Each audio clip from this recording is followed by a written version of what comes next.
ዛሬ 44ኛው የካራማራ ድል በዓል ዳግም አድዋን የምናከብርበት ቀን ነው። እብሪተኛው የዚያድ ባሬ መንግስት ኢትዮጵያ በውስጥ ችግሮቿ ተከፋፍላለች ብሎ በማሰብ ዘመናዊ የጦር መሳሪያ በመታጠቅ ሀገራችንን ለመውረር ተነሳሳ።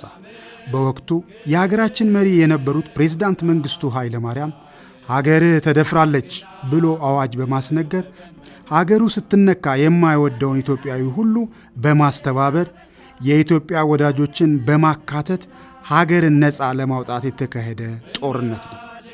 ጀግናው የኢትዮጵያ ሰራዊት እና ሕዝብ ለሀገሩ ያለውን ፍቅር ያሳየበት፣ ከእኔ በፊት ለእናት ሀገሬ እያለ አጥንቱን የከሰከሰበት፣ ደሙን ያፈሰሰበት ታላቅ ድል፣ አባቶቼ ያላስደፈሯትን ሀገሬን እኔም አላስደፍርም የሚል ትውልድ የታየበት ትልቅ ድል ዳግም አድዋ የኢትዮጵያን ሁሉ የድል በዓል በድምቀት በተለያዩ ዝግጅቶች በኢትዮ ወዳጅነት መናፈሻ እንዲህ ተከብሯል።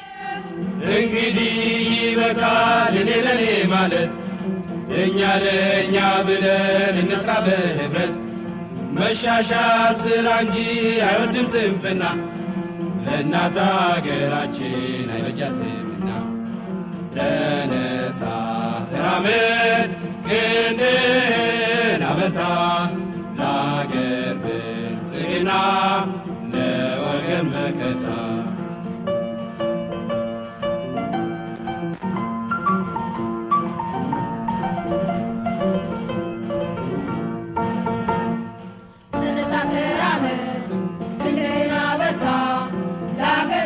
Cuban diplomatic personnel and Cubans living in this country, friends all that are gathering here. So first of all, I want to say that I must excuse myself because I am very emotional with this kind of ceremony that remember the people that fought 44 years ago and people that has lost their life for one main objective. And to see all of you remembering those times and remembering that battle, that war, for me is very emotional. So I was just a teenager when I saw my neighbors and people who were familiar to me live for this continent. They came with concern, but with a deep conviction that we are coming to help their Ethiopian brothers and sisters on the other side of the Atlantic. Then I heard the story of the fighting, the victory of Jijiga, the Ogaden Desert, the Battle of Karamara, the sadness of the relatives of those 163 brave people who did not return to our islands, but the pride to know that they fell fighting on a continent to which all Cubans have much to thank. I was far from imagining that 44 years later I will be in the generous land that these brave people pay with their blood, receiving the affection, admiration, and the respect of those who were their brothers in the struggle and who also fell in those battles in defense of the sovereignty and territorial integrity of Ethiopia. That is why I thank the Ethiopian friends and the authorities who have given me the opportunity to address to you at this event. Everyone knows that diplomatic relations between Cuba and Ethiopia were established in 1975, 47 years ago. From the very beginning of these relations, Cuba supplied hundreds of doctors and health personnel to meet the needs of the Ethiopian people.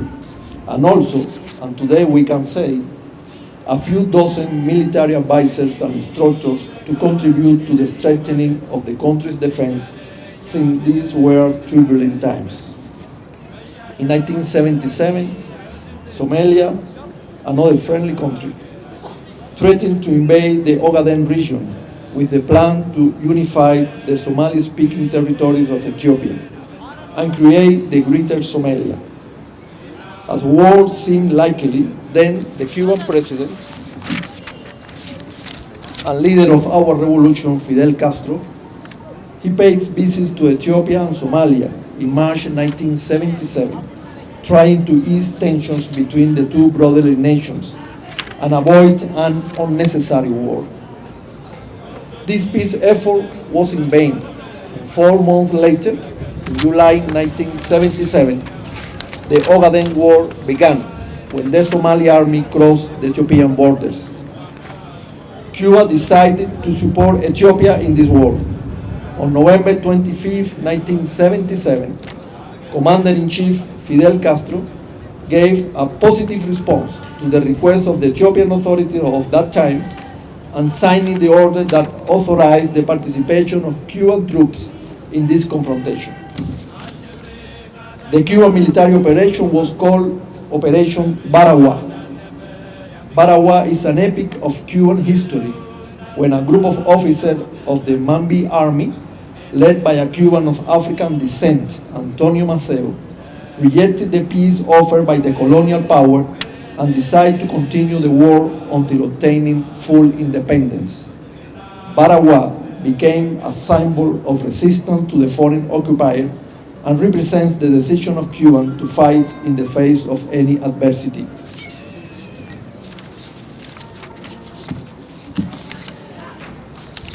Several hundred Cuban soldiers attended the fighting that was then being conducted by Ethiopian forces in the Ogaden region, with the same motto that the Cuban leader raised in our struggle, homeland or death. Their presence alongside the Ethiopian army led to Karamara's victory in the Ogaden War in 1978. In 7 weeks, the occupied territory was practically liberated, reaching more than 300,000 square kilometers and dozens of localities. The aggressors were forced to retreat. Years later, in 1999, Ethiopia and Somalia signed an agreement recognizing each other's territorial boundaries, and the last Cuban soldiers withdrew from the region. The anecdote of patriotism, fortitude, and bravery, led by Ethiopian and Cuban fighters, forever twin in the struggle, have since cemented the friendship between the people of Ethiopia and Cuba. In making an assessment of this war, the leader of the Cuban Revolution expressed, and I quote, "Ethiopia is a people of combatants. Already at the end of the last century, they had defeated the Italians, who could not take over the country. Despite the technical superiority, the use of numerous means, and the complicity of imperialism, the Ethiopia fought during the year of occupation very hard. And one of the characteristics of the Ethiopian people is their bravery, their combativeness. Ethiopia is a large country, has a large population, and has very good soldiers, soldiers of great combative qualities, very brave." End of the quote. Actually, the cooperation between Ethiopia and Cuba in the fight was magnificent. There were artillery units composed of Cuban specialists and Ethiopian personnel. They understood each other by signs and number. Despite the diversity of language, there was a climate of great fellowship. In these battles in Ethiopia, 163 Cuban fighters offered their life, whose sacrifice is remembered in this memorial and friendship park. They became forever the foundation of the relations of brotherhood and solidarity between the Cuban and Ethiopian peoples. They, like the thousands of Cuban internationalism fighters who fought in Ethiopia, left an enduring legacy in the history of these brotherly people, whose gratitude I have seen expressed in many ways and has transcended time and distance. Since the end of Cuban military involvement in Ethiopia, relations between the two nations have remained very close. More than 4,000 Ethiopian students graduated from Cuban universities since the 1970s contribute to keeping that relationship very much alive. I thank all of them. With something that the Cuban people and the nation appreciate. Cuban doctors also serve in health institutions in Addis Ababa. Every year, Ethiopia joins its voice in the United Nations General Assembly to the more than 800 nations that condemned the US government's blockade against Cuba. And in this year, 2022, we will celebrate 47 years of uninterrupted diplomatic relations. All this would not be possible without the sacrifice of Cubans and Ethiopians who gave their life in the Ogaden Desert in defense of the Ethiopian nation, and who, like Agua in 19th century, also gave a lesson in patriotism and love for their motherland. Glory to the brave Ethiopian and Cuban soldiers who fought and achieved the victory of Karamara. Glory to the great Ethiopian nation. Viva Cuba! Viva Ethiopia! Thanks.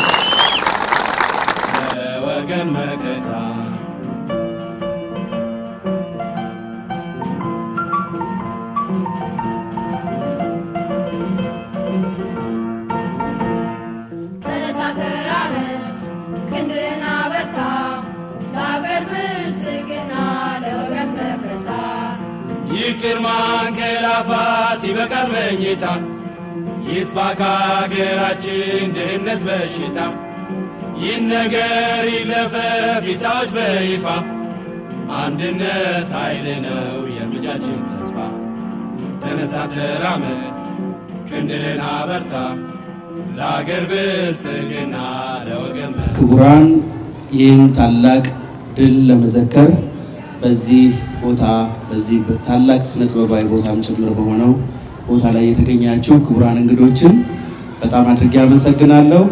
የዕለቱ ፕሮቶኮል እንደተጠበቀ የሚለው ይያዝልኝ፣ ምክንያቱም እያንዳንዱ መጥራት ጊዜ ስለሚፈጅ ማለት ነው።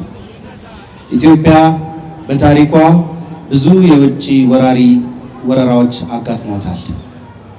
ወረራዎቹንም በህዝቦቿ የጋራ የደምና የአካል መስዋዕትነት በመመከት ነፃነቷንና ሉዓላዊነቷን አስጠብቃ ቆይታለች። ወርሃ የካቲት በኢትዮጵያ የነፃነትና የሉዓላዊነት ታሪክ ደማቅ ስፍራ የሚይዝ ቦታ ነው። ከሶስት ቀን በፊት የአድዋን ድል ባከበርንበት ማግስት ዛሬ ደግሞ 44ኛውን የካራማራ የድል በዓል ለማክበር ተሰባስበናል። ይህ የካራማራ የድል በዓል የኢትዮጵያ ሉዓላዊነት መደፈር ያንገበገባቸው በብዙ ሺህ የሚቆጠሩ ኢትዮጵያውያን ከሁሉም የሀገራችን ክፍል በቀጭን የእናት ሀገር አድን ጥሪ ተሰባስበው በከፍተኛ ጀግንነት በመዋጋትና ክቡር መስዋዕትነት በመክፈል ወረራ ቀልብሰው ሉዓላዊነታቸውን ያጸኑበት ታላቅ የድል በዓል ነው። በዚሁ ጦርነት ወንድም የሆኑት የኪዩባና የደቡብ የመን መንግስታትም ያደረጉልን አስተዋጽኦ በጣም ከፍተኛ ነውና ማመስገንም ማስታወስም መዘከርም ይገባናልና አንዴ በደማቅ ምስጋና እንድታመሰግኑልኝ እጠይቃለሁ።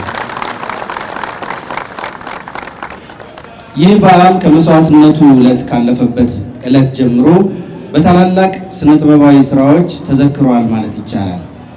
ይሄ ያለንበትን ቦታ ብታዩት ታላላቅ ሰዓሊያን የሀገራችን ቀራጺያን ተሳትፈው የሰሩትና በኮሪያ ተቀርጾ መጥቶ እዚህ ቦታ ላይ እንዲያርፍ የተደረገ የጥበብ ስራ ነው። በተለይ ሰዓሊ ታደሰ ማመጫን በዚህ አጋጣሚ ማድነቅም ማመስገንም አስፈላጊ ይመስለኛል። ጦርነቱ በሚካሄድበት ጊዜም በርካታ የስነ ጥበብ ስራዎች ዛሬ በህልውና ዘመቻችን ጊዜ የተጠቀምንባቸውን የሙዚቃ ስራዎች ጨምሮ ያገኘነው በዚህ ጦርነት አማካኝነት ነው። አሁን የኢትዮጵያ ሬዲዮ ክምችት ክፍል ውስጥ የምናገኛቸው የነጥላውን ገሰሰን ስራዎች ይህ የጦርነት ጊዜ ነው እነዛን ስራዎች ቀርሶ ያስቀምጣልን። ይህም የኢትዮጵያውያንን ስነ ልቦና እንደገና የገነቡ የጥበብ ስራዎችን ያገኘንበት በመሆኑ ትልቅ ድል ነው ለስነ ጥበቡን ጭምር ለማለት ፈልጋለሁ። ይህም በዓል ትልቅ የቱሪዝም መስህብ መሆን የሚችል እምቅ የታሪክ አቅም ያለው በዓል ነው። በዚህ በጦርነቱ የተሳተፉ የኩባና የደቡብ የመን የወቅቱ ወታደሮችና ቤተሰቦቻቸው ታሪካቸውን ለመጎብኘት ወደ ኢትዮጵያ ሊመጡበት የሚችሉ ሰፊ እድል አለ። በሌላ ዓለምም በስፋት የተለመደ የቱሪዝም ዘርፍ ነው እንዲህ አይነት ቦታዎችን መጎብኘት። ኢትዮጵያም የዚህን የጦርነት ታሪክ ለቱሪዝም ዘርፉ ምቹ ካደረገችው የሀገሪቱ በደም የተሳሰረ ታሪካዊ ወንድማማችነት ጋር የሚጠናከርበት እድሉ በጣም ሰፊ ነው። ቢሮአችንም በዚህ ዙሪያ ታሪኩ ከሚመለከታቸው አካላት ጋር ለመስራት ያለውን ዝግጁነት በዚህ መልእክት ይገልጻል። በመጨረሻም ይህን ያማረ ፕሮግራም እውን እንዲሆን ከኛ ቢሮ ጋር በመተባበር ትልቅ ጥረት ላደረጉ ለኮረማሽ የጉዞ ማህበር አባላት በጣም አድርጌ ማመስገን እፈልጋለሁ። ከፍተኛ ምስጋና አቅርቡላቸው። እንዳይረሳ በማስታወስም ጭምር ቢሮውን አስታዋሾች እነሱ ናቸው። የኢትዮጵያን ታሪክ በማስታወስ በሁሉም ዘርፍ እያደረጉ ያሉ ጥረት ሊመሰገን ሊወደስ የሚገባ የታሪክ አስታዋሽነት ስራ ነው። በጣም ታሪክ ሰሪ ልጆች ናችሁና በጣም እንወዳችኋለን። በድጋሚ ሁላችሁንም እንኳን አደረሳችሁ። ክብር ለካራማራ ጀግኖች ሰማዕታት ይሁንልን። በጣም አድርጌ አመሰግናለሁ። እግዚአብሔር ይስጥልኝ። ክንድህን አበርታ፣ ለአገር ብልጽግና፣ ለወገን መከታ። ይቅር ማንቀላፋት ይበቃል መኝታ፣ ይጥፋ ከአገራችን ድህነት በሽታ። ይነገር ይለፈፍ ይታወጅ በይፋ፣ አንድነት ኃይል ነው የእርምጃችን ተስፋ። ተነሳ ተራመድ ክንድህን አበርታ፣ ለአገር ብልጽግና ለወገን መከታ። አሁን ኢትዮጵያ ትቅደም። አሁን Ladies and gentlemen, on behalf of the Ministry of Foreign Affairs of the Government of the Federal Democratic Republic of Ethiopia and of my own, it is great honor and a privilege to be here on this great day of the commemoration event on the occasion of the 44th anniversary of the Ethio-Cuban victory, Karamara. As you know, Your Excellency Ambassador, Cuba and Ethiopia engaged in the first official diplomatic interactions on July 18, 1975, when Cuba opened its embassy in Addis Ababa and Ethiopia opened its embassy in Havana. We are eternally grateful for the 17,000 brave Cuban soldiers who fought alongside Ethiopian soldiers to defend Ethiopia's sovereignty and territorial integrity in 1977, when the country was invaded by Siad Barre's force in 1977 to 78 over its entire territory. I would like to seize this moment to thank the Cuban government and its people who actively supported Ethiopia both in times of hardship and tranquility over the years. And in particular, I would like to recognize Cuban citizens who went to the extent of giving their life for the cause of Ethiopia. Ethiopia and Cuba have enjoyed warm government-to-government and people-to-people relations. Those ties have transcended the passage of time, and the strong bonds of partnership and friendship have continued. Excellencies, distinguished guests, ladies and gentlemen, over the last 45 years, Cuba has continuously provided scholarship and trained thousands of Ethiopians, doctors, engineers, and other professionals so that they could return to their country and serve their people in the different sectors. Cuba also had deployed doctors and health workers in Ethiopia, not just in the large cities, but in the village, and provide day-to-day healthcare services. The people of Ethiopia have come to know the greatness of the government of Cuba through the principled development of human relations based on mutual respect. Excellencies, distinguished guests, ladies and gentlemen, Ethiopia considers, in collaboration with Cuba brothers and sisters, vital to its overall development efforts and of prime importance in its endeavors to create peaceful, prosperous, modern country. It is very crucial, therefore, to update this historic relationship and mechanisms to build much stronger political and economic coalitions between the two countries.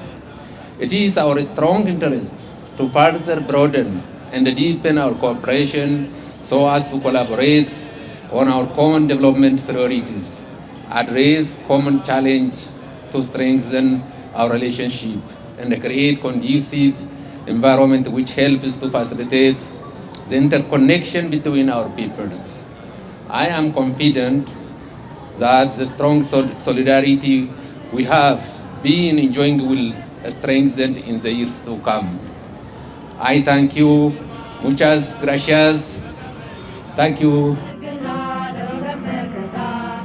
እንበላሌሉያ ታላቅ ምስራት ከብዙ ስር ዘመን ኢትዮጵያ ተፈታች። ኢትዮጵያችን ትቅደም ብለን እንገስግስ ለትውልድ እንዲተርፍ ያዝነው ትንስስ። ተነሳ ተራመድ ክንድህን አበርታ ለአገር ብልጽግና ለወገን መከታ።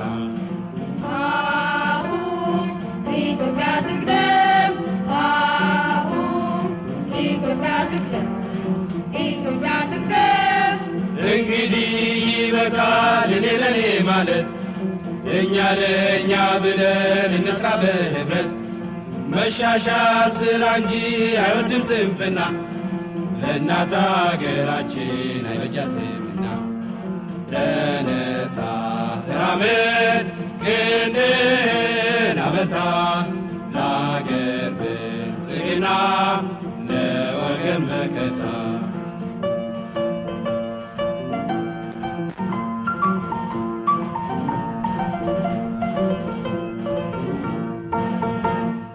ተነሳ ተራመድ ክንድህን አበርታ ለአገር ብልጽግና ለወገን መከታ።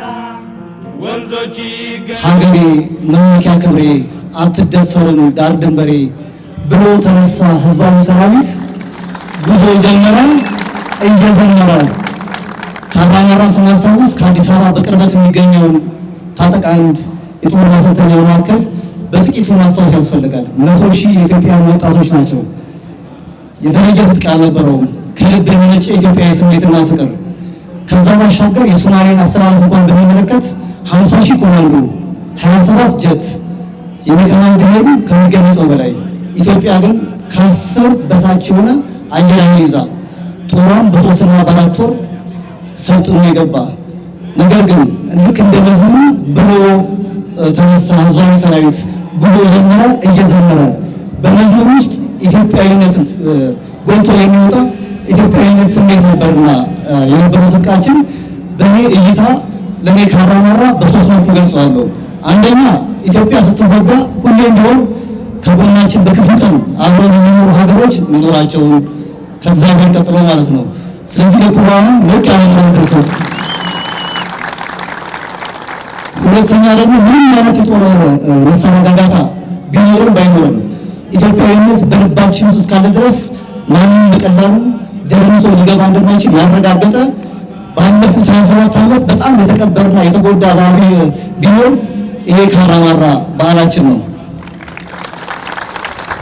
ዛሬ ግን ልክ እንደ ሌሎች የድል በዓሎች ሁሉ ነፃነቱ ታውጆለት ምናልባት ዛሬ በቁጥር ትንሽ ቢሆንም ልክ እንደነዚህ ህፃናት ይሄንን በዓል እየነገርን ህፃናቶችን ማብቃት ከቻለን በእርግጠኝነት በሚቀጥሉት 10 እና 15 ዓመታት ዛሬ በመቶ የሚቆጠሩ በመቶ ሺህ የሚቆጠሩ ኢትዮጵያውያን የሚኮሩበት በዓል ይሆናል ብዬ ተስፋ አደርጋለሁ በግሌ። ሌላውና የመጨረሻው ነገር ያለፉ መንግስታቶቻችን መጥፎ ብቻ ነው በብዛት ነው የሚይዘው። መልካሙን ማንሳት ሀገርን ለማስቀጠል ይጠቅመናል። ኮሎኔል መንግስቱን ስናነሳ ስለ መጥፎ ነገራቸው ብዙ ተብሏል። ኢትዮጵያን በማስቀጠል ረገድ ግን ይሄ ካራማራ ምስክር ነው ብዬ ተስፋ አደርጋለሁ።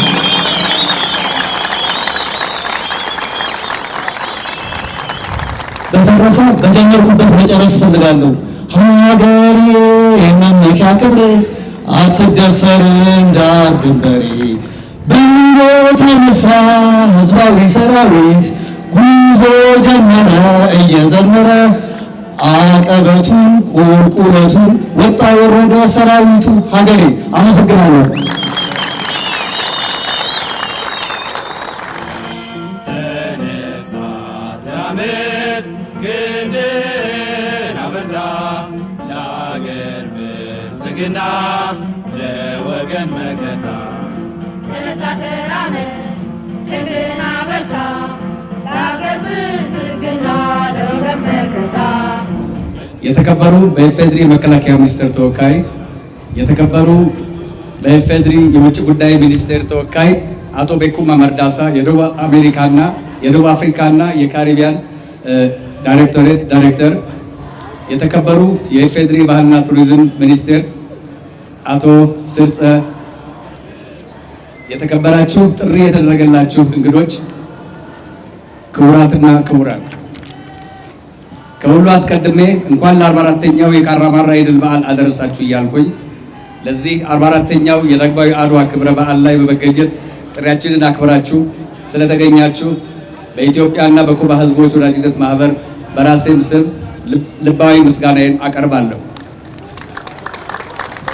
እንደ ኢትዮጵያ አቆጣጠር በ1969 እና 70 ዓመተ ምህረት ኢትዮጵያ ሀገራችን ምንም አይነት ወታደራዊ ሆነ ሁለንተናዊ ዝግጅት ሳይኖራት በሁሉም አቅጣጫ በውስጥ ፖለቲካዊ፣ ኢኮኖሚያዊና ማህበራዊ ችግሮቿን ተተብትባ በተያዘችበት ጊዜ የወቅቱ የሶማሌ መንግስት እብሪተኛው የዚያድ ባሬ መንግስት የዚያድ ባሬ ወራሪ ጦር በምስራቅ እስከ አዋሽ 700 ኪሎ ሜትር በመዝለቅ በደቡብ ደግሞ በባሌ ክፍለ ሀገር 300 ኪሎ ሜትር በመግባት ወቅቱን እንደ ምቹ አጋጣሚ በመጠቀም ሰርጎ ገብ ሚሊሻና መደበኛ ሰራዊት በማዝመት በግሄት የሳለውን የታላቋን የሶማሊያ ካርታ እውን ለማድረግ በከፈተበት ጦርነት በወቅቱ የነበሩት የሀገራችን ርዕሰ ብሔር ኮሎኔል መንግስቱ ኃይለማርያም ባደረጉት የእናት ሀገር ጥሪና ሁሉም ነገር ወደ ጦር ግንባር ዘመቻ ሀገራችን በሁሉም አቅጣጫዎች ጥሪ የተደረገላቸው ህዝባዊ ሰራዊትና መደበኛ ሰራዊትን በማደራጀት ወረራውን ለመመከት ተችሏል።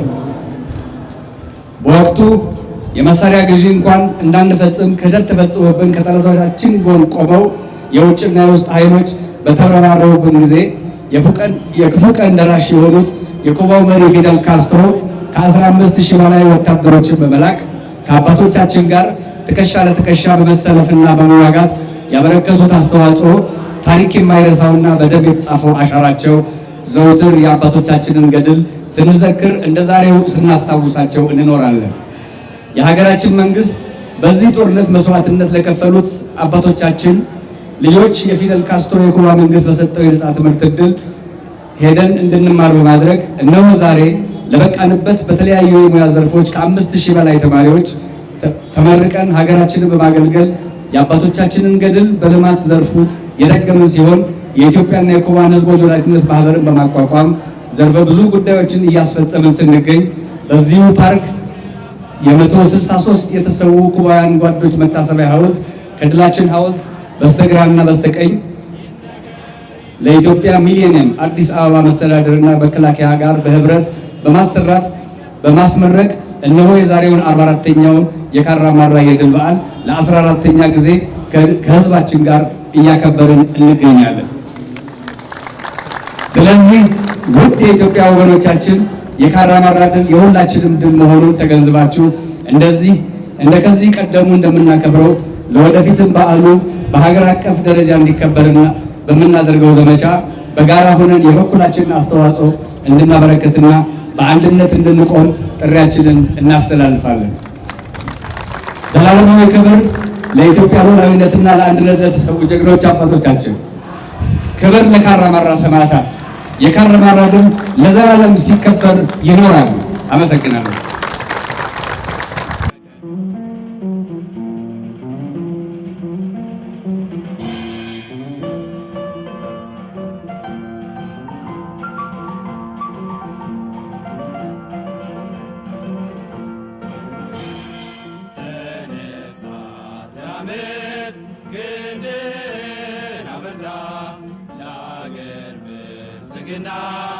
ለወገን መከታ ተነሳ ተራመድ ክንድህን አበርታ ለአገር ብልጽግና ለወገን መከታ እንበል ሃሌሉያ ታላቅ ምስራት ከብዙ ስር ዘመን ኢትዮጵያ ተፈታች።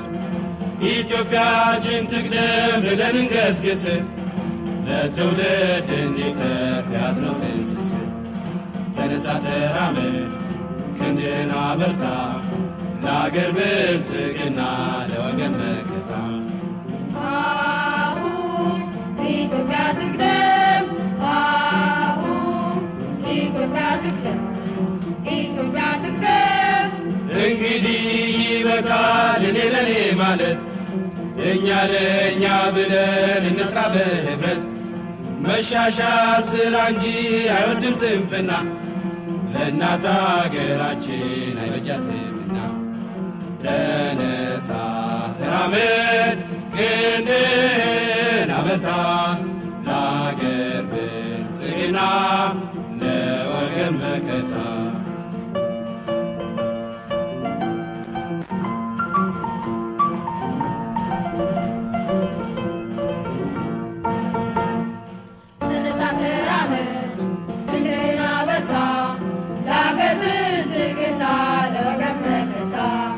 ወንዞች ይገደቡ ይዋሉ ለልማት በከንቱ ፈሰዋል ለብዙ ሺህ ዓመታት ይውጡ ማዕድናት ለአገራችን ጥቅም ሕዝቧም ታጥቆ ይስራ በተቻለ አቅም ተነሳ ተራመድ ክንድህን አበርታ።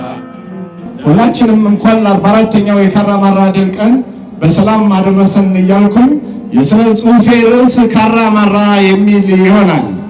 ለወዳጂ ጣፋጭ ማር ወገንን ያኮራ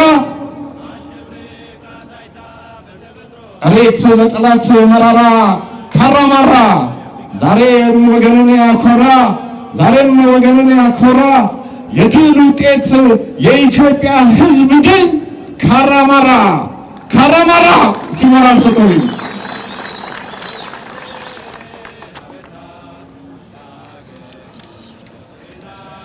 እማማ እናት ሀገር ክብሯን የደፈሩ ልዑላዊነቷን የሕዝቧን ነፃነት የተገዳደሩ የኢትዮጵያ ጠላቶች ወራሪዎች ሁሉ ውርደት ተከናንበው በነው ይጠፋሉ፣ አዋራ ይሆናሉ።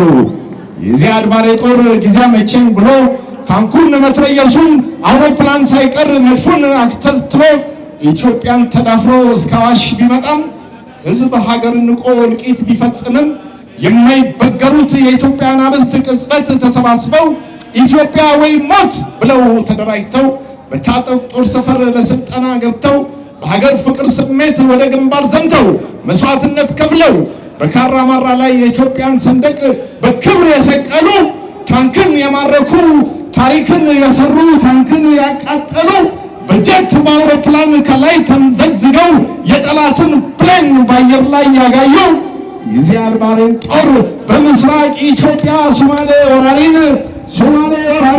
ፍዳውን ያሳየው የኢትዮጵያ አናብስት ዛሬም አይረሱም። ዛሬም ጀግኖች አሉ። ኢትዮጵያ አትፈርስም፣ በፍጹም አትበታተንም፣ በፍጹም አትበታተንም። ለሀገር ክብር ሰላም ታጥቀው የቆረጡ አመራር የሰጡ መግቢያ መውጫ ነስተው ጠላትን የቀጡ የኢትዮጵያ ጀነራል፣ የኢትዮጵያ መኮንን፣ የኢትዮጵያ ሰራዊት፣ ቆራጡ መንግስቱ፣ የኢትዮጵያ ሚሊሻ፣ የኢትዮጵያ ቆራጡ መንግስቱ፣ የኢትዮጵያ ሚሊሻ፣ የኢትዮጵያ ሕዝብ ሁሉ፣ የኢትዮጵያ አናብስት መቼም አይረሱም። ዛሬም ዝግጁ ነን፣ ማንም ኃይል አይደፍረን። ኢትዮጵያም አትፈርስም፣ ኢትዮጵያም አትፈርስም። ያኔ በክፉ ቀን የውጭ ወራሪ የዚያድ ባሬ ጦር በብሪት ሲደፍረን ዘመናዊ ሆኖ ታጥቆ ተደራጅቶ መሃል አገር ዘልቆ በግብ ሲመጣብን አብረው ከጎን ሆነው የተዋደቁልን ሞተው ቆስለው ደምተው እዚህ ያደረሱን ዶክተር ኢንጂነሩን ሳይንቲስት ሊቁን ሁሉን ያፈሩልን የክብር አናብስት ጀግና ኩሩ ሕዝቦች የክፉ ቀናችን ፈጥኖ ደራሻችን ባለውለታችን መቼም አይረሱም፣ መቼም አይረሱን። እኛ ኢትዮጵያውያን ውለታን አክባሪ ኩሩ ጀግናዎች ነን፣ ኩሩ ጀግናዎች ነን። መቅደላ፣ መተማ፣ ወልወል፣ አድዋ የካራማራ ድል የካራማራን የጀግንነት ወኔ ዛሬም እንደ ትላንት እንደ ቀድሞ ያኔ እንደ ሆቺሚኒ እንደ ቼጉቬራ ፋኖ ተሰማራ ፋኖ ተሰማራ እያለን ይህ ነው ምኞቴ እኔ በሕይወቴ ከራሴ በፊት ለኢትዮጵያ እናቴ ረዥሙን ጉዞ ጥንቱን አውቄ ተነስቻለሁ ትጥቄን አጥብቄ ብለን የዘመርን የአያት የቅድመ አያት የጀግንነት ወኔን እጥፍ አጎልብተን በሳይንስ ቴክኖሎጂ ጥበቦች ተክነን እኛ ኢትዮጵያውያን ዛሬም ዘመን ላገር ወደ ኋላ አንልም። ለተንኮል ለማቀብ አንበረከክም። ፍጹም እኛ እያለን ኢትዮጵያ አትፈርስም። ኢትዮጵያ አትፈርስም። እንደ ካራማራው ዛሬም ነገ መቼም እናሸንፋለን፣ ጥርጥር የለንም። ልጅ ትዳር ቤተሰቡን ጓዝ ንብረቱን እርግፍ አርጎ ትቶ ደምቶ ቆስሎ ሞቶ ሀገር የሚያስከብር ታሪክ የሚሰራ ሰማይ ቢዘቀዘቅ ምድር ቀውጢ ብትሆን ምንም የማይፈራ መከላከያ አለን፣ ምንጊዜም አናፍርም። ፈጣሪ ይረዳናል። ወደፊት ነው እንጂ ወደኋላ የለም። ወደፊት ነው እንጂ ወደኋላ የለም። ቪቫ ኩባ፣ ቪቫ ኢትዮጵያ፣ ቪቫ la amistad de sangre entre del pueblo cubano. Viva, viva amistad de sangre, amistad de sangre del pueblo Cuba, Ethiopia. Viva! እግዚአብሔር ይስጥልን። ተነሳ ተራመድ ክንድህን አበርታ ለአገር ብልጽግና ለወገን መከታ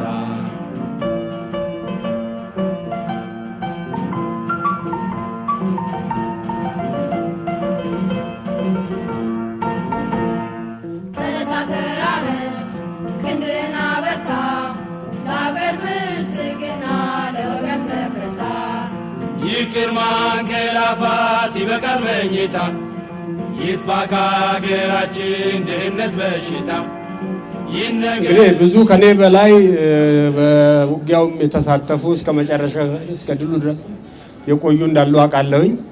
እኔ ድሉን ሳልቋደስ ነው ቆስዬ የወጣሁት። የካቲት 26 ድል በሚበሰርበት ጊዜ ሆስፒታል ነበርኩኝ። ሆስፒታል ሆኜ ነው እንግዲህ ማሸነፋችንን ያወቁት። እንግዲህ ሆኖ እያለ እኔ ያው ምስራቁ ግንባር በጣም በርካታ ቦታዎች ላይ በነበልባል ዘመቻ መኮንን ሆኜ ነበር ሳገለግል የነበረውና በተለይ በሐረር ዙሪያ በድሬዳዋ ሁለቱንም ጊዜ ጦርነት ከሐረር አካባቢ በተለይ በቡርቃ አብዱልቃድር በፈዲስ በኮምቦልቻ በአለማያ አዋዳይ አካባቢ ያሉት በሙሉ እኔ ልዩ የሚያደርገኝ ምናልባት ካዴት ሆኜ የሰለጠኩባቸውን ቦታዎች በሙሉ በልምምድ የተለማመድኩባቸውን በእውነተኛ ጦርነት በደም ጥይት የተለማመድኩባቸውን በእውነተኛ ጥይት ማዋጋቴ ነው ልዩ የሚያደርገው እና እጅግ በጣም እኔ እጅግ የሚያንገበግብም የሚያናድድም ሁኔታ ነበረ በዚያን ጊዜ እና ያ ሰላማዊ የሆነ አካባቢ ጦርነት ውድማ ሆኖ በዚያ ላይ መሳተፌ እኔ እጅግ እንደው ሌት ተቀን እንቅልፍ እየነሳኝ በወጣትነት እድሜ ምንም ሳልተኛ እንደው እንዳስተባበርኩ እንዳዋጋሁ ነው የቆየሁትና እና ለድል መብቃታችን እጅግ በጣም አኩርቶኛል። ድሬዳዋን በተመለከተ እንግዲህ ሁለቱንም የድሬዳዋ ጦር ነበርኩ ብያለሁኝ። እኛ ጦር ወደ ጎዴ እንድንቀሳቀስ ተደርጎ ጎዴ ሄደን እኔም መጨረሻውን ሰራዊት ይዤ ማነው ሻምበል ይዤ ሄጄ ጎዴ ኤርፖርት ላይ እንዳረፍን በመርፍ በመመታቱ አካባቢው አውሮፕላኑ ሳኮቦክብ ወደ ቀጥታ ወደ ኋላ ተመልሶ አዲስ አበባ መጣን። ከዚህ ተመልሰን ድሬዳዋ እንዳረፍን ነው በማግስቱ ውጊያው ተጀመረው። እዛ ላይ እንግዲህ እንደምታውቁት ድሬዳዋ አካባቢ ብዙ ጦር አልነበረም። አንድ ሻምበል የሚሆን ከ40 አዋሽ 40 ሰልጥኖ የመጣ ለኛ ማማያ የተላከልን ነበር። እሱም ያልተመደበና እንዲሁ በአየር ላይ ነበር። እንግዲህ በማግስቱ ጦርነት እንደሚካሄድ ሐምሌ 9 ሲነገረን ያንን ሻምበል እኔ እያስተባበርኩ እንደ ዘመቻ መኮንንም እየሰራው ከአዲስ አበባ ደግሞ አንድ ሻለቃ 751ኛ ይመስለኛል ሳይነገረን ነው ሌሊቱን ተጉዞ የመጣውና ነበልባል ማን ነው እዛ ሚሊሻ መምጣቱንም አናውቅም ነበር እና በማግስቱ ጦርነት ሲካሄድ እንግዲህ ያው አገር የማዳን ጉዳይ ስለሆነ ባለንና ሁሉ ባለን ነገር ያው ተዋግተን ድሬዳዋ ዳነች። ከሁሉም በላይ አየር ኃይላችን በተለይ ካምቤራ ጄት በማግስቱ በጠዋት ላይ በጣለው ቦምብ የነሱን ፍሊት በመጨረሱ ወይም በመምታቱ ድሉ ጥሩ ሊሆን ችሏል። ወንዞች ይገደቡ ይዋሉ ለልማት በከንቱ ፈሰዋል ለብዙ ሺህ ዓመታት ይውጡ ማዕድናት ለአገራችን ጥቅም ሕዝቧም ታጥቆ ይስራ በተቻለ አቅም ተነሳ ተራመድ ክንድህን አበርታ ለአገር ብልጽግና ለወገን መከታ ኢትዮጵያ ትቅደም ወታደሪ ነው ከርታታ እረፍት አያውቁም እግሮቹ ድንበሯን ሲቃኙ ያድራሉ አያንቀላፉም አይኖቹ ፍራሽ አያውቅም ለረፍቱ አባቴ ያሸዋል ልብሱ የምቾቱ ነገር አይገደውም ማለት ነው ድንጋይ ትራሱ ምን ቢጎሰቁል አካሉ በረሃብ ቢታጠፍ አንጀቱ ወዙ ተመጦ ቢጠወልግ አመዳይ ቢመስል ፊቱ የእግሩ ጣቶች አዝለው ውሃ ጀርባው ቢረሰርስ በላቡ የሀገሩ ኪዳን ያኖረበት ሁሌም ጽኑ ነው ታማኝ ልቡ አባቴ ሀገሬን የሚመስለኝ ሀገሬ ነፍሴን የምትመስለኝ ተነካች ሲሉኝ ነፍሴን የሚያመኝ በኢትዮጵያ ስም አፍ የፈታው ከሷ ውጭ ማሰብ የተሳነኝ ኢትዮጵያ ሲባል አቤት የምል የጀግና ወታደር ልጅ ነኝ አባቴ የበረሃው ፈርጥ የኔ አባት የሰውነት ጥግ ሀገር ነች እምነት ማተቡ ሀቅ ነው ያሳየኝ ፈለግ እስከ ሞት ለወደደው ህዝብ ዘብ ለቆመላት ሀገሩ በደም ለለማች አፈሩ አጥንት ላጠራት ድንበሩ ሺህ ጊዜ ቢሰዋ የሚወድ ቃሉን በተግባር ያጸና የኔ አባት ሀገር አፍቅሮ ልጁን የረሳኝ ሳተና አባቴ ሰንደቁን ሊያቆም በረሃ የወደቀ ጀግና እኔም የአባቴ ልጅ የገባኝ ውትድርና አባቴ ካልሰጠኝ ጊዜ ለሀገር በሰጠው የምጽናና በንቶ ፈንቶ የማልደነግጥ ሀቀኝነት ህግ የሆነኝ ኢትዮጵያ ሲባል አቤት የምል የጀግና ወታደር ልጅ ነኝ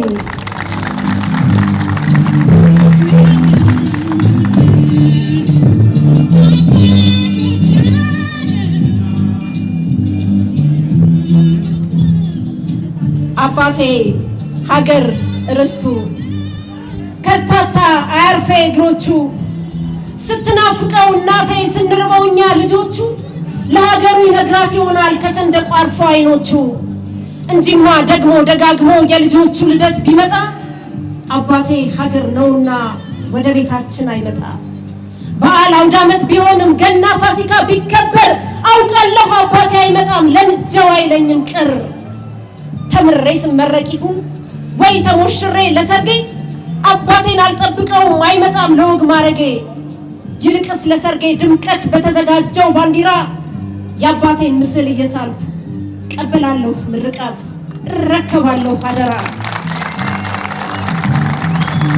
የወታደር ልጅ ነኝና የአባቴ ምስል የሚነግረኝ የሚመርቀኝ ምርቃት ልጄ ሀገርሽን ውደጃት ከትቢያት በማይለቅ ቀለም ወታደር ለልጁ የሚያወርሰው ከሀገር ፍቅር በቀር የለም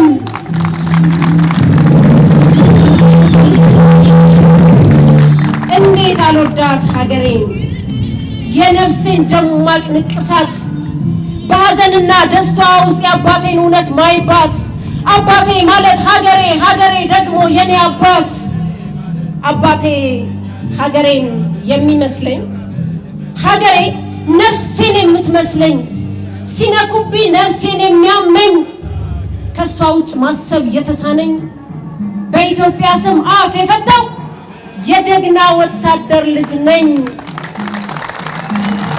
አመሰግናለሁ ወገን መከታ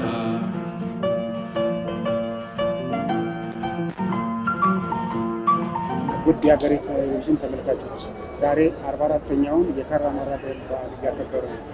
በዚህ የድል በዓል አከባበር ዙሪያ የፕሮግራሙን አዘጋጆች ይዘንላችሁ ቀርበናል። ከነሱ ጋር ያለንን ቆይታ ተከታተሉ ዘንድ ጋብዛለሁ። መልካም ቆይታ። ፈቃደኛ ሆናችሁ በዚህ ፕሮግራም ስለመጣችሁ እጅግ አድርጌ አመሰግናለሁ። መጀመሪያ ራሳችሁን ብታስተዋውቁ። እኔ ደቻሳኘች እባላለሁ። ማይክ መላክ እባላለሁ። እንግዲህ ዛሬ በካራማራ ድል በዓልን 44ኛውን እያከበርን ነው። ይህንን በዓል ለማዘጋጀት ስትንቀሳቀሱ ምንድነው ያነሳሳችሁ ለማለት ፈልጉ? ይህን በዓል እንድናከብር ያነሳሳን ሁለት ነገሮች ናቸው። አንደኛ የካራማራ ድል በዓል ለረጅም ጊዜ ተዘንግቶ የነበረ በዓል በመሆኑ ይህ ደግሞ የእኛ ትውልድ ማወቅ ስላለበት ከሚል የተነሳ ነው። ሁለተኛ ደግሞ እኔም ጓደኛ ደቻሳ በወላጆቻችን ወይም በዘመዶቻችን በዚህ ጦርነት ላይ ተሳተፉ ዘመዶች፣ ወላጆች፣ አጎቶች ስለነበሩ እነሱንም በዚህ ለመዘከር ነው። የአሁኑ ጀነሬሽን ኢትዮጵያን የሚኮርበት ታሪክ ስለሆነ እሱን እንዲያውቅ ለማድረግ ነው ዋናው ቁጭቱ ስለነበረ። አድዋ ሲነሳ ሚኒሊክ ይነሳል፣ ካራማራ ሲነሳ ደግሞ ኮሎኔል መንግስቱ ይነሳል። ስለዚህ ትንሽ ነገር እንደውም አንዳንድ ሰዎች ምን ይላሉ ደግሞ አድዋ ሁኔታውን ታሪኩን ስንገመግም ደግሞ ብዙ የሚያመሳስላቸው ነገር አለ። እናንተ ካራማራ ብዙዎቹ በተለምዶ ዳግማዊ አድዋ እያሉ ይጠሩታል። ምንድነው ዋናው የሆነ የሚያመሳስላቸው ንጽጽሮች አሉ። ያኛው ቅኝ ለመግዛት መጥቷል፣ ይሄኛው ደግሞ ግዛት ቆርሶ በዛ ግዛት የሚኖሩ ኢትዮጵያውያንንም በግድ የራሱ ሀገር ሰዎች ለማድረግ ነው መርጦ የነበረውና ሁለቱም ወረራዎች ናቸው። ስለዚህ ያንን ወረራ ለመከት ነው ኢትዮጵያን በጋራ ነው። ያኛው ወረኢሉ ከተጠብቀኝ ብለው ዳግማዊ ምኒልክ አዋጅ አስነገሩ። ኮሎኔል መንግስቱም እናት ሀገር ተደፍራለች ተነስ ብለው ህዝቡን ቀሰቀሱ። የመሪዎቻቸውን ጥሪ ሰምተው ደግሞ ህዝቡ ዘምቶ በጋራ ያመጣው ድልና በእነዚህ ነገሮች ስናየው ምስስሎሽ አለው ማለት ነውና ወረራውንም በአግባቡ ተከላክሎ መክቶታል። የካራማራን ድል ስናነሳ ዚያድ ባሬንና የዚያድ ባሬን ፕላን ማውራት ይጠበቅብናል። ምን ነበር የዚያድ ባሬ ፕላን? የዚያድ ባሬ እቅድ የነበረው እንግዲህ ታላቋን ሶማሊያን ለመመስረት ነው። እንግዲህ እንደሚባለው ሶማሊያ በሁሉም አቅጣጫ ግዛቷን ማስፋፋት ትፈልግ ነበረ። በተለይ ደግሞ ሶማሊኛ ቋንቋ ተናጋሪ ያሉባቸው የምትላቸው እንደነ ኬንያ፣ ኢትዮጵያ፣ ጅቡቲ ያሉትን አካባቢዎች ወደ ራሷ ወስዳ ዘግሬት ሶማሊያ የሚለውን ነገር መፍጠር ትፈልግ ነበረ። ከዚህ አኳያ አንዱ ትልቁ የመጀመሪያው ዘመቻ የነበረው ኢትዮጵያን በማጥቃት ነው። እንደሚታወቀውም በኢትዮጵያን ያጠቃችው በሁለት አቅጣጫ ነበረ። በምስራቁ በኩል እስከ 300 ኪሎ ሜትር ድንበር ጥሳ ገብታ ነበረ። ኦልሞስት ሀረር አካባቢ ደርሰው ነበረ። በደቡብ በኩል ደግሞ እንደሚወራው ከሆነ እስከ 700 ኪሎ ሜትር ዘልቀው ገብተው ነበረ። ይህ ማለት እንግዲህ ወደ ኢትዮጵያ ስንተረጉመው ሀረርጌ፣ ባሌ፣ ሲዳሞ፣ ከፊል ሸዋን የማካተት እቅድ ነበራት ማለት ነው። ይህን ደግሞ ለመመከት በዛን ሰዓት የኢትዮጵያ የፖለቲካ ሁኔታና የሀገሪቷ ሁኔታ ደካማ ስለነበረ ያንን ደካማ ጎን ተጠቅማ ከፍተኛ ሰራዊት ስለነበራት በወቅቱ ኢትዮጵያን ያጠቃችበት ጊዜ ነበረ።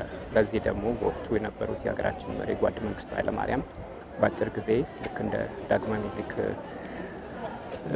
ጥሪ አድርገው በአጭር ጊዜ ውስጥ ህዝባዊ ሰራዊት ከ300 ሺህ ያነሰ ህዝባዊ ሰራዊት የነበረን መደበኛ ሰራዊት ትንሽ ስለነበረ ያንን በአጭር ጊዜ አስተምሮ ያንን የጠላት ወረራ ለመመከት ታላቅ ተጋድሎ ተደርጎ ሲቀጥል ደግሞ ለዚህ ጦርነት ደግሞ በተለየ ኩባ ወታደሮች ኩባ ወደ 15000 ወታደሮችን በመላክ ከጎናችን በማሰለፍ ከ163 ያላነሱ ዜጎቿን በዚህ ጦር መራታለች። የደቡብ የመን ሰራዊትም የተለየ መድፈኛ አርቲለሪ የሚባሉ ሰራዊት ተሳትፎ ከኢትዮጵያ ጎን ይህን እንድንጎናጸፍ ትልቅ አስተዋጽኦ አድርገዋል። ለዚህ ሁለት ነገሮች፣ አንደኛ ወቅቱ በጓድ መንግስቱ ኃይለማርያም ጊዜ ስለነበረ ምንም የማያሻማ ነው የምናነሳበት። ሁለተኛ ደግሞ ይህንን የጠላት ወረራ ለመመከት ከፍተኛ የሀገር ንቅናቄ የተፈጠረበት ኢትዮጵያኖች ከአራቱም ማዕዘን ከደቡብ ምስራቅ፣ ከወለጋ ጫፍ፣ ከኤርትራ ጫፍ፣ ከሁሉም ጫፍ የኢትዮጵያ ቦታዎች ተመው መጥተው ዘመናዊ ብለህ ማለት ይችላል። ልክ እንደ ለአድዋ ከሁሉም የኢትዮጵያ ጫፍ እንደመጡት ይሄ ደግሞ እንደዚሁ ከአራቱም ማዕዘን ለምሳሌ እንደምታውቀው ጀግናው ሚሊሻ ሊበርኬ ከወለጋ ጫፍ ነው እንግዲህ የመጣው። እንደዚሁ ደግሞ ሌሎችም ከትግራይ፣ ኤርትራ፣ ጎንደር፣ ጎጃም፣ ከጋምጎፋ ከሁሉም ጠቅላይ ግዛቶች ወይ ክፍለ ሀገራት የእናት ሀገር ጥሪ ወስደዋቸው በአጭር ጊዜ 2 ወር ባልሞላ ውስጥ በታጠቅ ሰልጥነው ይህን ድል ሊያመጡ ችለዋል። ይሄ ድል ደግሞ የመጣበት የሀገር ፍቅር ስለነበረ፣ ሲቀጥል ደግሞ የደጀን ህዝቡ ደግሞ እናቶቻችን ዳቦ ቆሎ በማዘጋጀት ስንቅ በማዘጋጀት የተለያዩ ነገሮች በማድረግ መላው ኢትዮጵያ ህዝብ የዘመተበት ነው ማለት ይቻላል። ከዚህ አኳያ ትልቅ ታሪካዊ ድል ነው። ይሄ ደግሞ ለቀጣይ ትውልድ እንዲተላለፍ እንፈልጋለን። ለዚህም ነው ዳግማዊ አድዋ የምንለው። ዳግማዊ አድዋ ስም ተሰጥቶት በህብረተሰቡ ዘንድ ይታወቃል። ግን በአጭር በ27 ዓመት ውስጥ ደብዛቱ ትንሽ እንዲቀንስ የተደረገ የድል በዓል ነው እና አሁን ግን ተስፋ አለው። ጥሩ እንቅስቃሴ የተካሄደ ነው። ከባለፈው የዘንድሮ ለወደፊት ውስጥ ያሰባችሁት ነገር አለ ወይ?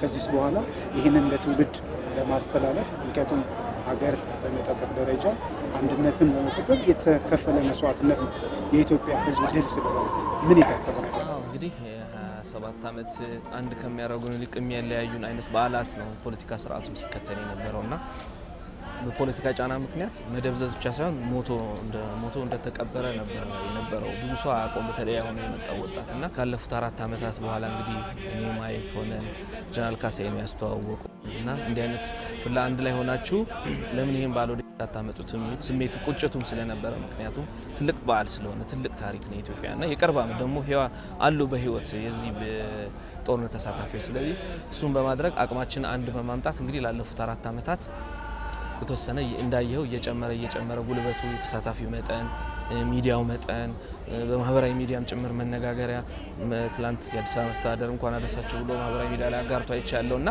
በመንግስት ደረጃም ራሱ እውቅና እየተሰጠው ነውና ከፍ ብሎ መምጣት አለበት። ካሁን በኋላም እየጨመረ እንደሚመጣ ተስፋ አደርጋለሁ። ምክንያቱም ትርጉሙ ብዙ ነው። አሁን ብዙ አይነት ችግር ውስጥ ያለንበት ጊዜ ነው። ብዙ የመለያየት በትንሽ ነገሮች ብዙ ነገሮች እየሰፉ የመቋሰል ሂደቶች ስላሉ ለዛም ራሱ እንደማከሚያ እንደማርከሻ ነው።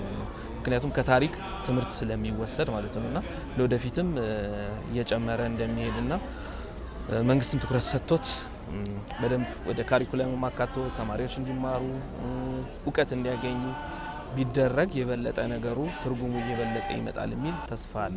ካራማራ ድል ሲታሰብ ይሄ የድላችን ሐውልት ያለበት ቦታ ይታወሳል። አሰያይም ላይ ብዙ ጥያቄዎች ይነሳሉ። በፊት የድላችን አደባባይ ይባል ነበር። አሁን ደግሞ ኢትዮ ኩባ ወዳጅነት ፓርክ ተብሎ ከዚህ ጋር ያለው ነገር እንዴት ነው? ወደ በፊቱ ስያሜ ይመለሳል ወይስ በዚሁ ስያሜ ነው የሚቀጥለው? ምንድን መረጃ ካላችሁ እንደገና ከአሰያየሙ አኳያ ምንድን ተጽዕኖ ያመጣል ከባሉ አከባበር ላይ? እንግዲህ ይሄ ሐውልት የተሰራው ይህ አደባባይ የተሰራው በወቅቱ የ10 ዓመት የኢትዮጵያን የአብዮት ትግል እና በዛ ትግል ለወደቁ ሰማዕታት ለመዘከር ነው። ለዛም ነው እንግዲህ ድላችን ወይም ትግላችን ሐውልት ተብሎ የተሰየመው። እንደምታየውም የተለያዩ የሐውልት ቅርሶች አሉ።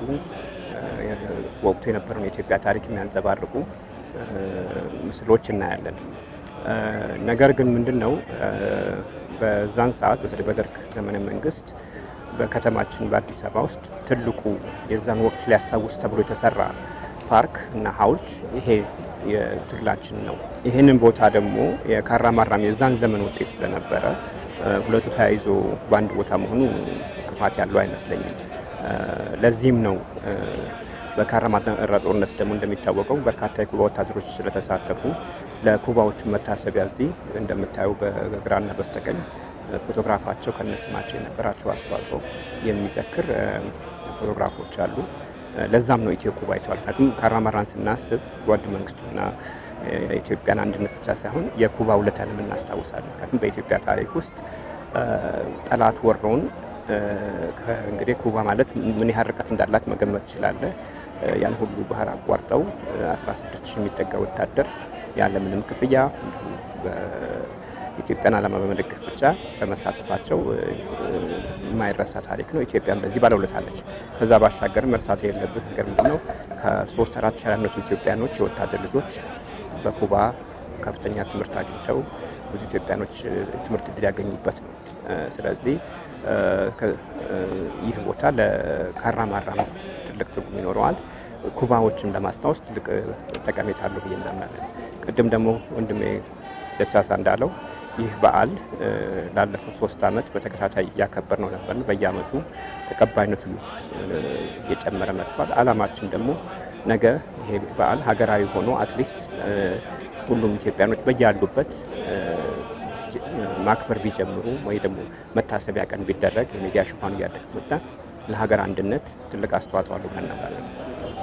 ለገቻሰ መጨረሻ ጥያቄ እንግዲህ የ44ኛውን የካራማራ በዓል ስታዘጋጁ ውጣ ውረዶች ብዙ ይኖራሉ። በዛ መሀል አስቸጋሪ ገጠመኝ የምትለው ነገር ካለ ወይም ደግሞ ትዝታ ይጠራል፣ ወደፊትም ደግሞ መማሪያ መሆን አለበት ለድሉን ስናዘጋጅ ሊገጥሙን አይገባም የምትላቸው ሀሳቦች ካሉ? አማይክ ካለው በተጨማሪ የኩባውያን ከሀረር አጥንታቸውን ፈልሶ የተወሰኑ መስዋዕትን በ1993 አልፈዋልና እነሱም እዚህ ያርፍ ሐውልቱ ጋር አለ እንትናቸው አጽማቸው የመጣ አርፈዋል እንትናቸውና በተጨማሪ እሱ ካለ በኋላ ነው ወደ ኢትዮ ኩባ ወዳጅነት ፓርክ ብሎ በቀደም የነበረው የኢህአዴግ መንግስት ስያሜውን የቀየረውና እሷን ቲፕ ለማድረግ ነው። ውጣ ወረዶች ነበሩ። በተለይ ፍቃድ ማስፈቀዱ ላይ በጣም የመንግስት ኃላፊዎችን ማግኘት ብዙዎቹ ስብሰባ ላይ ግምገማ ላይ ምናምን ቢዚ ነበሩና እሱ ውጣ ወረድ ነበረ። ሌላ ደግሞ የሚደግፉን አካላት ብዙ የሉም። ከኪሳችን ጭምር እያወጣን ይሄንን በዓል ያከበርን ያለነውና ለሚቀጥለው አመት የሚደግፉን አካላት ከዚህ በበለጠ ከፍ ብሎ ደምቆ እንዲከበር ብዙ ወጪዎችን የሚጠይቅ በዓል እስከመሆኑ መጠን ማለት ነው የሚደግፉን አካላት እንዲደግፉን ነው። በተረፈ ጥሩ ነበረ። በድጋሚ እንኳን አደረሰን ነው ብለው በጣም እናመሰግናለን። ጊዜያችሁን ሰጥታችሁ ለዚህ ፕሮግራም ፈቃደኛ ስለሆናችሁ እግዚአብሔር ያክብርልን። ተመልካቾቻችን 44ኛውን የካራማራ ድል በዓል ፕሮግራም አዘጋጆች ጋር ያደረግነው ቆይታ ይህን ይመስል ነበር። ለትውልድ መሸጋገር ያለበት ነገር ሁሉ ለትውልድ መሸጋገር አለበት በሚል ሀሳብ ይህንን ፕሮግራም አዘጋጅተው እንዲህ በደመቀ ሁኔታ ፕሮግራሙን አሳክተውታል። በሚቀጥለው ደግሞ በበለጠ ከዚህ በተሻለ ሁኔታ ለማሳካት እቅዳቸውን ነግረውናል። ይህም እንዲሳካ እየተመኘን ፕሮግራማችንን በዚህ ጨርሳለን። መልካም ነው። ተነሳ ተራመድ ክንድህን አበርታ ለአገር ብልጽግና ለወገን መከታ